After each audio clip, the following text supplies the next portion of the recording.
बच्चे, welcome to our YouTube channel मैथोफीडियंस। तो आज का हमारा टॉपिक है नेचर ऑफ रूट्स। देखते हैं क्या मतलब है इसका। जो भी रूट्स आपके किसी क्वाड्रेटिक इक्वेशन के निकल कर आए हैं वो कैसे हैं। नेचर मतलब रियल रूट्स हैं या नॉन रियल रूट्स हैं, ये पता लगाना। तो ये कैसे हमें पता लगता है, इसका पता हमें डिस्क्रिमिनांट से लगेगा। क्लियर? तो देखते हैं कि ये है क्या डिस्क्रिमिनांट। इसके बारे में पता होना चाहिए हमें कि ये डिस्क्रिमिनांट का मतलब क्या होता है।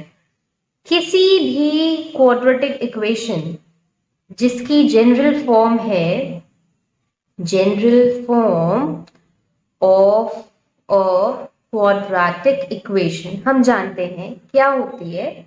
ax square plus bx plus c equals to 0। जानते हैं ना ये हम।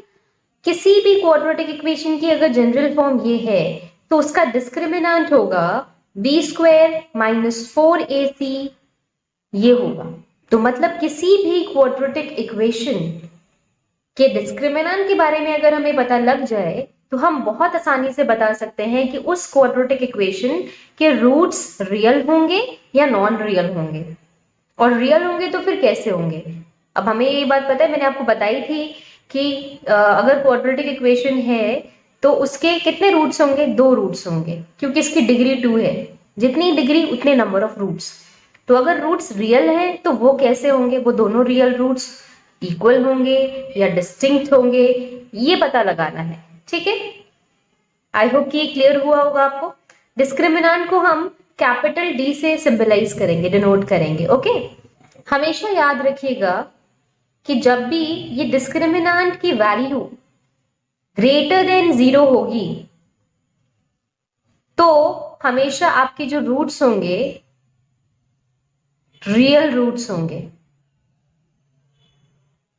इसी तरह जब इसकी वैल्यू इक्वल टू 0 होगी तब भी रूट्स रियल होंगे। ठीक है, मगर जब भी लेस देन 0 होगी वैल्यू, मतलब बी स्क्वायर माइनस 4ac की वैल्यू जब भी आप कैलकुलेट करेंगे तो उसकी वैल्यू जब भी लेस देन 0 आएगी तो हमेशा आपके पास नॉन रियल रूट्स मिलेंगे, या फिर ये कह सकते हैं नो रियल रूट्स। ठीक है, रियल नहीं होंगे तो फिर कैसे होंगे, वो कॉम्प्लेक्स नंबर्स में बात चली जाती है और वो अभी आपको पढ़ना नहीं है। ठीक है, तो लेकिन ये पता होना चाहिए कि जब भी बी स्क्वायर माइनस 4ac यानी कि डिस्क्रिमिनांट की वैल्यू ग्रेटर देन या इक्वल टू 0 होगी तो दोनों में वैल्यूज जो आपको रूट्स मिलेंगे वो रियल रूट्स मिलेंगे। इस वाले पार्ट में आपको नॉन रियल रूट मिलेंगे। क्लियर? अब जब ग्रेटर देन 0 होगी वैल्यू तो रियल रूट्स मिलेंगे, मगर कैसे, डिस्टिंक्ट। डिस्टिंक्ट का मतलब होता है डिफरेंट। ठीक है, तो डिफरेंट रूट्स मिलेंगे, मतलब 2 रूट्स मिलेंगे आपको, रियल ही होंगे लेकिन दोनों के दोनों डिफरेंट होंगे, अलग अलग। इसी तरह इक्वल टू 0 होगी जब वैल्यू, तब भी आपको रियल रूट्स मिलेंगे, मगर वो दोनों रियल रूट्स बराबर होंगे, इक्वल। एग्जाम्पल के थ्रू और अच्छे से समझ में आ जाएगा आपको कि क्या मतलब है इस बात का।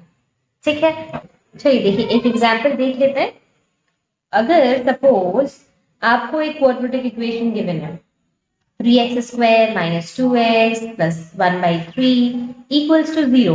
ठीक है, अब आपको कहा गया कि बताइए कि इस क्वाड्रेटिक इक्वेशन के रूट्स कैसे होंगे, ये बोला हुआ है कि find the roots of this quadratic equation.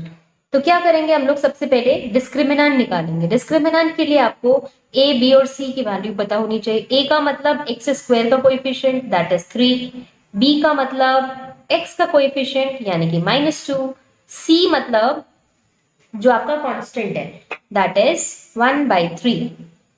चलिए डिस्क्रिमिनेंट कैलकुलेट करते हैं। Discriminant that is d which is equals to b square minus 4ac, है ना। अब वैल्यू सब्स्टिट्यूट करते हैं, b यानी कि -2 स्क्वायर माइनस 4 इंटू a कितना है मेरे पास 3, c कितना है 1/3। ओके, नाउ -2 का स्क्वायर कितना होगा 4, माइनस यहां से कैंसिल हो गया, क्या बचा 4, 4 माइनस 4 इक्वल टू 0। देखिए क्या निकल कर आया, d इक्वल टू 0। और हमने पढ़ा है कि डिस्क्रिमिनेंट की वैल्यू जब 0 होती है तो रूट्स कैसे होते हैं, equal real roots. Therefore this quadratic equation यानी कि 3x² - 2x + 1/3 equals to 0. This quadratic equation will have two equal real roots.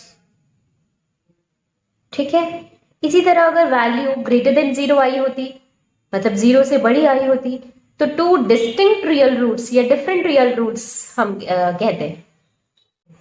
इसी तरह लेस देन 0 वैल्यू आई होती तो आप कहते real roots does not exist, no real roots, ये भी बोल सकते हैं। तो आई होप कि समझ में आया होगा। क्वेश्चन में इस तरह से लिखा होता है कि find the nature of the roots of this quadratic equation and if the real roots exist find them. इस तरह से क्वेश्चन आता है। तो आपको पता होना चाहिए कि रूट्स का नेचर कैसा है, आई मीन रियल रूट्स हैं या नॉन रियल रूट्स हैं, और अगर रियल हैं तो कैसे हैं। ठीक है। और अगर रियल रूट एग्जिस्ट कर रहे हैं तो फिर आपको वो रूट्स फाइंड करने होंगे, और रूट्स फाइंड करने का हमने तरीका सीख लिया है, कई तरीके से उसको सीखा है। फैक्टराइजेशन मेथड भी, यानी मिडिल टर्म स्प्लिटिंग मेथड से भी, फिर मेथड ऑफ कंप्लीटिंग स्क्वायर, इसी तरह क्वाड्रेटिक फॉर्मूला से भी हमने उसको सीखा है। डिपेंड करता है कि कितने मार्क्स का क्वेश्चन है। क्वेश्चन अगर 2 मार्क का है तो आप वहां पे क्वाड्रेटिक फॉर्मूले से भी निकाल सकते हैं। 3 मार्क का क्वेश्चन है तो आप वहां पे फैक्टराइजेशन मेथड यूज करिए। ठीक है। डिपेंड करता है कि क्वेश्चन कितने मार्क्स का है। जितने मार्क का क्वेश्चन उसके अकॉर्डिंग हम काम करेंगे। अब इस बार तो आपके सिलेबस से जितनी वर्ड प्रॉब्लम्स थी वो सब हट चुकी हैं, तो परेशानी सारी दूर हो गई, क्योंकि स्टूडेंट्स को तो वही दिक्कत आती थी कि इक्वेशन बनती नहीं थी। बनी बनाई मिल जाए तो फिर बात ही क्या है, फिर तो मजा ही मजा है।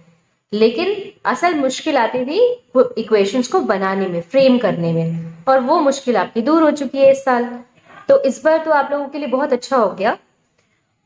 आई होप कि आपको समझ में आया होगा कि किस तरह से हम किसी भी क्वाड्रेटिक इक्वेशन के नेचर ऑफ रूट्स के बारे में कैसे पता लगाते हैं, है ना। आपको वीडियो अच्छी लगी हो, समझ में आया हो तो वीडियो को लाइक कीजिए, शेयर कीजिए अपने दोस्तों के साथ, और चैनल को जरूर सब्सक्राइब कीजिए ताकि आने वाले वीडियो की हर नई नोटिफिकेशन आपको टाइम पर मिल सके। Okay, good bye.